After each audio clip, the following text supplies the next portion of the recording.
High বন্ধুরা, আজকে তোমাদের সাথে শেয়ার করতে চলেছি একটি সুন্দর লাঞ্চ থালি। এটি ছিল আমাদের সানডে স্পেশাল লাঞ্চ থালি। তো লাঞ্চ থালি শেয়ার করার সাথে সাথে আমি তোমাদের সাথে একটি রেসিপিও শেয়ার করব। সেটি হচ্ছে লাউ শাক দিয়ে মসুর ডাল মাখা। এর জন্য আমি প্রথমে লাউ শাকগুলোকে টুকরো টুকরো করে কেটে নিয়ে ভাতের ফ্যানের মধ্যে এটিকে সেদ্ধ করে নিয়েছি। অবশ্যই কিন্তু ভাতের ফ্যানে সেদ্ধ করতে হবে, কখনোই ভুলে জলে সেদ্ধ করতে যাবে না, তাহলে কিন্তু এর টেস্টটা একদম চলে যাবে। এরপরে আলাদাভাবে আমি এখানে মসুর ডালও সেদ্ধ করে নিয়েছি। এরপরে আর কিছুই নয়, সামান্য একটু তেল আর সামান্য একটু নুন দিয়ে ভালো করে আমাদের এটা মেখে নিতে হবে। এটা মাখার সময় এত সুন্দর গন্ধ বেরোচ্ছিল যেন মনে হচ্ছে এক্ষুনি খেয়ে নিই। অবশ্যই কিন্তু সকলে এটি একবার অন্তত বাড়িতে ট্রাই করো। তো বন্ধুরা, এবারে চলে এসেছি আমাদের সেই থালি সাজাতে।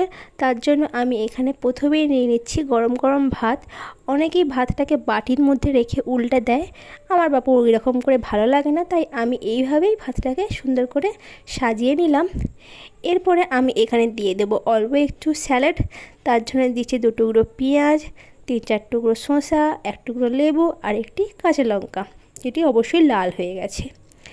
এরপরে আমরা দিয়ে দিচ্ছি সেই মাখা আমাদের লাউ শাক সেদ্ধ। এরপরে আমি এখানে রান্না করেছিলাম পালং শাকের চচ্চড়ি, যেটি আমি বড়ি আর আলু দিয়ে করেছি। এখন সবে সবে কচি কচি পালং শাক উঠছে, তার জন্যই আমাদের পালং শাকটা খেতে এখন খুবই ভালো লাগছে। তো এরপরে যেহেতু এটি সানডে স্পেশাল লাঞ্চ থালি, তাহলে একটু তো চিকেন রাখতেই হবে। আমি চিকেন খেতে অতটাও পছন্দ করি না, তাই অল্প একটু চিকেন আর অল্প একটু ঝোল নিয়ে নিলাম।